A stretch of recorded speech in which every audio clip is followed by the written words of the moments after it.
Coming up on Valley News Now, charges filed in a shocking Valentine's Day stabbing. New details from court documents from this weekend's incident.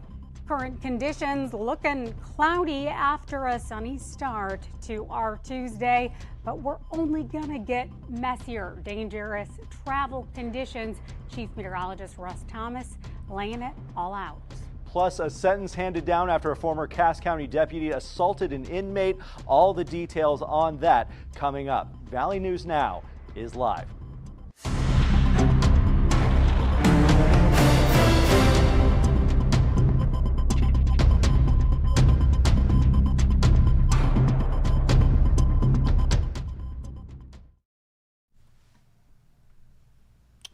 All right, good afternoon, everybody. Thank you for joining us for this Valley News Now digital update. I'm Devin Fry, bringing you the latest and greatest on what we've been working on in the Valley News Live newsroom. A lot to talk about today, but of course, the main thing that we've all been talking about in the office is the weather, what we can expect in our area and across, frankly, our viewing area, not just here in the FM Metro. As a matter of fact, here in the FM Metro, we're probably going to be missing a lot of the fun, if you want to call it that. I'll go ahead and call it that. I don't know if anybody else would, but tracking a major winter storm heading our way. Winter storm warning in effect for areas along Highway 2 and north to the Canadian border. Up to 10 inches of snow possible in some areas. Winter weather advisory also in effect there. Our very own Jessica Bringy sat down with First Alert Storm Team Chief Meteorologist Russ Thomas and brings us more for what we can expect for this, we'll call it dynamic winter weather front coming in. So here we go. Let's hear from Russ about what we can expect. Devin, we've been able to enjoy these unseasonably sunny, mild temperatures for the past few days. That's all going to change though. We're now switching up to messy, potentially dangerous conditions. Chief Meteorologist Russ Thomas has been keeping an eye on all of this for us. When should we expect the tides to change? Well, I was going to say, first of all, you put me on the spot there. It's like everything's been great. Now it's getting horrible. Let's bring Russ Thomas in to talk more. No, you're right. No, and actually what's funny is today, to this point, it's been nice. We've got a temperature of 46 in Fargo right now. Wind gust, I don't know if you've noticed this, they are really picking up out of the east. I have. So that's kind of a forerunner. It hasn't started raining yet, and rain is going to be a big part of what we're initially looking at here. We've got warm air. That warm air continues to funnel in. That low pressure is kind of driving into the region. Eventually, that low pressure starts to bring snow, a mix and snow as opposed to just rain. Yeah, when you're speaking of the wind, if we actually step over here, it was sunny and fairly pleasant, but now turned cloudy, it's turned windy. I went for a walk with my dog and I put my hair up. It was down earlier today, it's back up because these conditions have been shifting a bit. And there was a noticeable difference in wind because I did the same thing. Took the dog out around 10:30, 11 this morning. Things were okay. Went back out to head over to work here about 12:30, and I was like, that's a big difference. It is really blowing out there. And again, we've got some areas where wind gusts up to 40 miles per hour. So yes, the initial changes started. We have not seen the precipitation yet. We will see that within the next 2 to 3 hours as we head toward Fargo, about 5, 6 o'clock. And then that precipitation is going to be moving north by the time we get to about 8 o'clock or so, 7, 8 o'clock, I think, Grand Forks. Starting to see rain, and then a quick changeover in our northern areas, maybe an hour or two of rain, and we start quickly seeing the mix and the snow. And when we were chatting earlier, you had mentioned we will have those freezing temperatures. We're going to see that ice build up.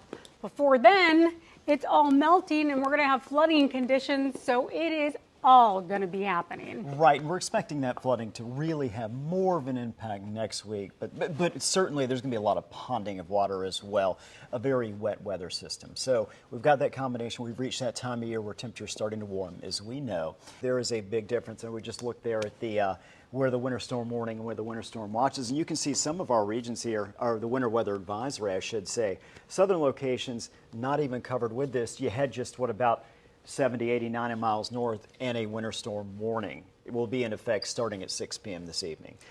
Is there anything particularly you want drivers to know tonight? Tonight it's going to be, well, starting this evening, tonight it's going to be rough. Now there are going to be some areas, especially those southern areas, that really do stand the rainfall. In fact, in Fargo, kind of looking at a window between about, I think, 4 or 5 in the morning through about 8 or 9, depending on how quickly it starts to kind of cool down enough to where I think it's still going to chill over during those early morning hours. Even at that point, Because it's going to be so windy. That's the one thing that we talked about earlier. Those winds are going to continue to stay strong and even get stronger. We're expecting some wind gusts 40 plus, 50 plus miles per hour even.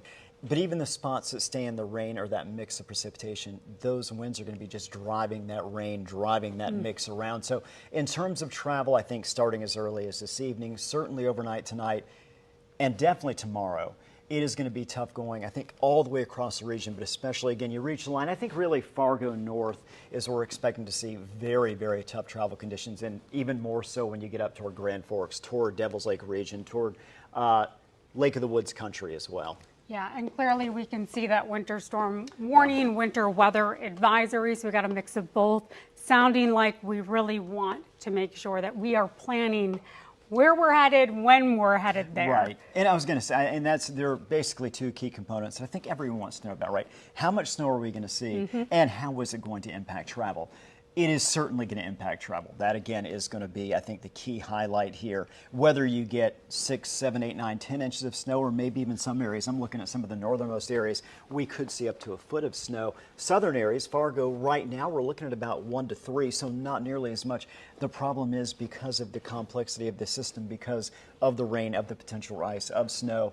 Regardless of how much snow you see, the travel is going to be a huge deal. Now, as far as snow amounts, again, 6, 7, 8, 9, 10 inches of snow is certainly impactful as well, and that's mainly for those northern locations. All right. Well, thank you, Chief. He's going to be keeping the lines of communication open with us all night. So if you do want to follow us for updates, and please do to stay safe, tune in for 4, 5, 6, 10, and online as well. Exactly. Well, by the way, do you remember Valley News Live, or the VNL, I should say, weather app? Definitely want to have that as well, especially as we get toward tonight and tomorrow. Perfect. All right. Thanks. Back to you, Devin. 3. Thank you guys for that big comprehensive look at what we can expect here. It's interesting when we have that sort of situation. Our viewing area is so big. Certain areas are getting just entirely different weather than what other areas are experiencing. So it's dynamic. And so just make sure you have your Valley News Live weather app handy, like Russ said. We'll keep you up to date no matter where you are on what you can expect. And stay tuned for tomorrow. We're going to see us on this desk here quite a bit. Now let's get to some of the other headlines that we have in the Valley News Live newsroom here, starting with some court filings out of Grand Forks. A man now faces attempted murder charges after a violent Valentine's Day attack. Police say 42-year-old Fernando Lucio stabbed a woman multiple times at LaGrave Place Apartments on Saturday afternoon. Court documents say Lucio went to the victim's apartment to bring Valentine's Day gifts. He followed her into a bedroom, then allegedly stabbed her with a knife, according to those court documents. The victim suffered a deep laceration to her forehead and wounds to her thigh. Her child also witnessed the attack and even tried to intervene by jumping on Lucio's back. Police say Lucio also bit the child on the arm during the struggle. The victim was treated at Altru Hospital for non-life-threatening injuries. He was arrested a short time later. He's charged with attempted murder, aggravated assault, terrorizing, and reckless endangerment.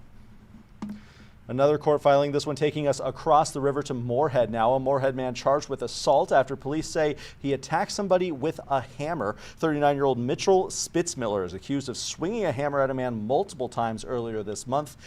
Court documents say Spitzmiller rode the bus with a couple and repeatedly told the woman that he loved her. When she rejected him, he allegedly threatened the man's life. Witnesses say Spitzmiller pulled a hammer from a bag and swung it at the victim. First swing knocked the phone out of his hand as he was calling 911. The victim says there was also a prior incident 3 days earlier where Spitzmiller tried to stab him. Spitzmiller was arrested 2 days later. He remains in custody at the Clay County Jail. A tragic situation from the northern parts of our Minnesota viewing area. One person is dead after a structure fire north of Bemidji on Monday night. And we have some video here. It's actually pictures sent to us by fire crews up there. It's an alarming scene. Bemidji Fire Department responded to the blaze around 8:45 in Port Hope Township, about 15 miles north of Bemidji. Firefighters found the home completely engulfed in flames, was already collapsing into the basement when they arrived. 28 firefighters worked for roughly 6 hours to extinguish the fire. Once crews brought it under control, they discovered a person dead inside the home. The victim has not been identified at this point. The cause of this fire remains under investigation. A former Cass County correctional deputy has pleaded guilty to assaulting a jail inmate. We have his picture here. Andrew Robinson changed his plea to guilty on Tuesday. He had previously pleaded not guilty back in November. This charge stems from an alleged assault at the Cass County Jail last July. Robinson was placed on administrative leave the day after the incident. He was fired in August after an investigation by the North Dakota BCI. A judge accepted the plea and issued a deferred imposition of sentence. Now that means if Robinson completes 1 year of unsupervised probation and 40 hours of community service, the conviction could be dismissed from his record.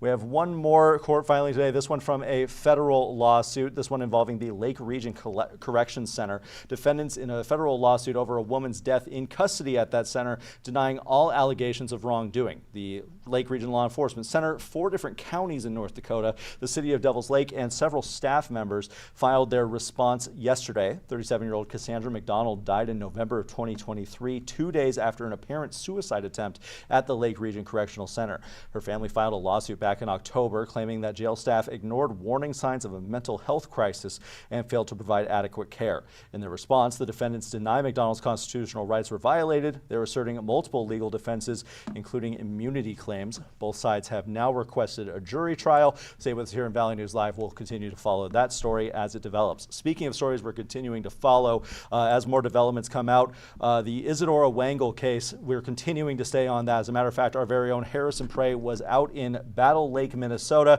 where more search efforts are being organized in an attempt to find Isadora Wangle's body. Harrison joins us now to tell us a little bit about what he's working on that you could see tonight on Valley News Live. Valley News Team's Harrison Prey here, just 60 miles from West Fargo in Battle Lake, Minnesota. This is the town where Joshua Haidt, the suspect charged with murder in the Isadora Wangle case, grew up and went to school. I spoke with residents here and found out how this small community is responding and why they're stepping up in the search this Sunday for Isadora Wangle. We'll find out tonight and get their reactions on Valley News Live at 6. Well, as you probably heard in that video, the weather conditions not great out there either, with especially the wind factor. That was something that I got to experience firsthand today as we recorded our Valley News, or not Valley News now. We're on Valley News now, right now. The Olympic zone was what I meant to say. Now, before we get out of here, let's go ahead and take a look at our road conditions as you know these first alert weather days continue as we continue to dive into this weather coverage here. Now, thankfully, right now, pretty green all across the board. There's an interesting formatting situation going on in this window. Sorry about that. We'll work on that later. Right now, the only area that's not green is up by the Devils Lake Basin in our viewing area up there. It is blue and gray striping, which means some scattered frost up there. Obviously, scattered frost, not a whole lot to worry about at this point, but we're expecting that situation to develop, like Russ told us, all throughout the day. That's going to about do it. We are over time right now. Valley News Live at 4 is about to start. If you want to watch it, go ahead and jump over to that. As a matter of fact, if you're watching it on your smart TV or our website, that stream is about to take over this one anyway. If you're watching this on our social channels, Duke Schindler's on for Valley News Live at 4 starting right about now, so we will let him take over from there. Until then, make sure you have your Valley News Live app handy, your weather app handy, especially as these weather systems continue. Also, be sure to follow our Facebook page. Stay tuned to our website. We're going to have more information for you as it develops, as this weather event comes through, and we continue to follow we'll call them interesting stories and some shocking stories that come out of our viewing area. We'll have you covered all throughout those. So be sure to stay tuned. But for now, for your Valley News Live digital update, I'm Devin Fry.